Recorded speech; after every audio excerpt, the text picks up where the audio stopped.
매일 성경과 함께하는 오늘의 큐티 시간입니다. 5월 22일 오늘의 말씀은 창세기 45장 16절에서 28절입니다.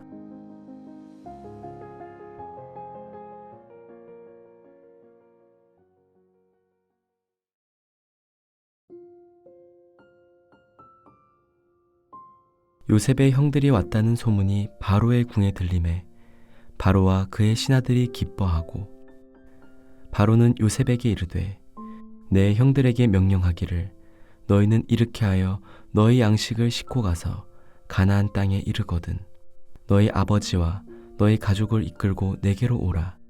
내가 너희에게 애굽의 좋은 땅을 주리니 너희가 나라의 기름진 것을 먹으리라. 이제 명령을 받았으니 이렇게 하라.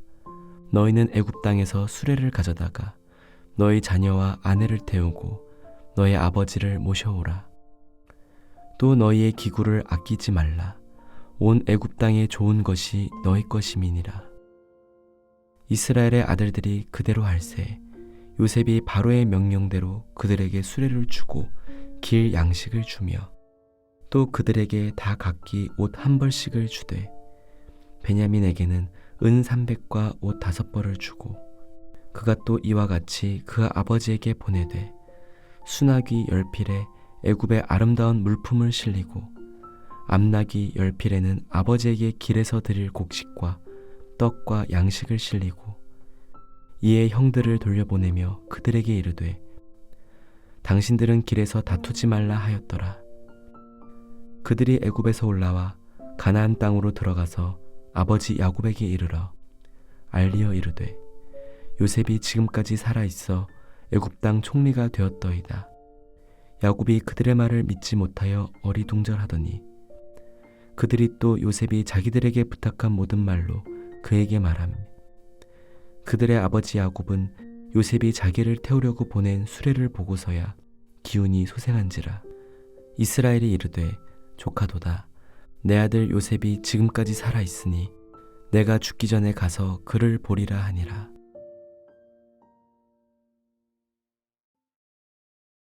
안녕하세요. 5월 22일 금요일입니다.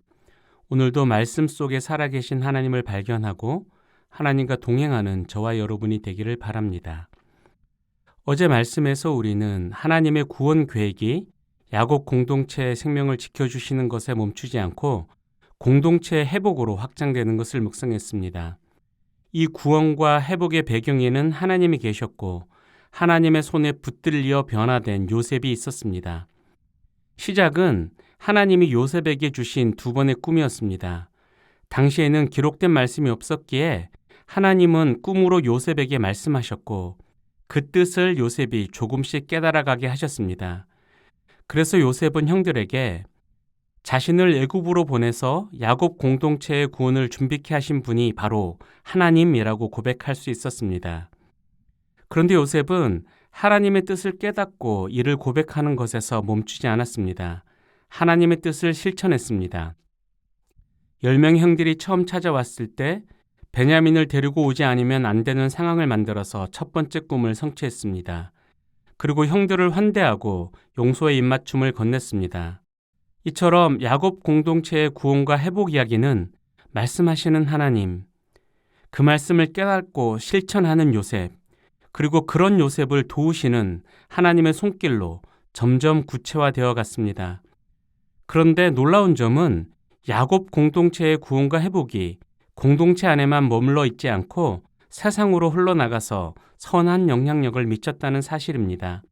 16절부터 20절을 보십시오. 요셉의 형제들이 왔다는 소식에 애굽 왕 바로와 신하들이 기뻐했습니다. 더 나아가서 바로는 야곱 공동체에 환대를 베풀었습니다. 애굽의 가장 좋은 땅과 기름진 것을 주겠다 약속했고 야곱을 위한 선물과 수레까지 내어주었습니다. 세상이 신앙 공동체를 환대하는 것은 그리 흔한 일이 아닙니다. 하지만 전혀 일어나지 않는 일도 아닙니다. 바로가 요셉을 통해 일하시는 하나님을 인지했는지는 알 수 없습니다. 그러나 최소한 요셉이 아니었으면 애굽이 기근 속에서 망할 수 있었다는 사실은 알았고 이를 환대로 대갚아 준 것입니다. 이것은 공동체의 구원과 회복이 공동체를 넘어서 세상에까지 선한 영향력을 미칠 수 있음을 보여줍니다. 이제 마지막 단락만 남았습니다. 야곱 공동체가 애굽으로 이주해야 합니다.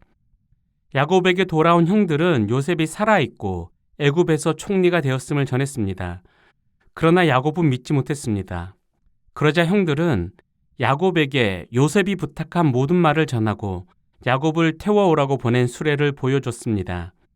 하나님의 말씀을 성취하는 일에 이제 요셉뿐 아니라 온 형제들이 동력하고 있는 것입니다.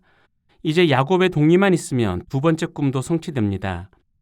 당시 야곱은 희망을 잃고 서울로 내려갈 날을 기다릴 정도로 약해져 있었습니다. 그러나 형들의 증거, 곧 요셉이 살아있다는 말에 야곱은 기운을 얻었습니다. 그리고 요셉을 보겠다는 희망으로 애굽으로의 이주를 결정했습니다. 하나님은 형들의 변화와 동력을 통해서 절망에 빠져 있던 야곱까지 살려내는 기적을 베푸신 것입니다. 이제 말씀을 맺겠습니다.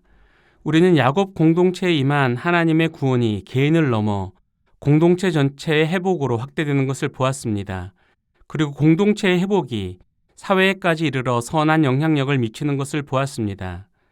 하나님께서 우리에게 베푸신 구원은 지금 어떤 열매를 맺고 있습니까? 내가 받은 구원의 은혜가 내 안에만 머물러 있지 않도록 환대를 실천하는 우리가 되었으면 좋겠습니다. 그럴 때 하나님은 우리의 환대를 통해서 공동체를 회복하시고 세상에서도 변화를 일구어내실 것입니다. 기도하겠습니다. 하나님, 요셉이 애굽의 기쁨이 되었던 것처럼 우리의 믿음과 회복이 우리들만의 잔치로 끝나지 않게 도와주세요. 우리의 변화된 삶이 공동체를 회복하고 공동체의 회복이 세상에서 선한 영향력을 미칠 수 있도록 힘을 더해 주세요. 예수님의 이름으로 기도합니다. 아멘.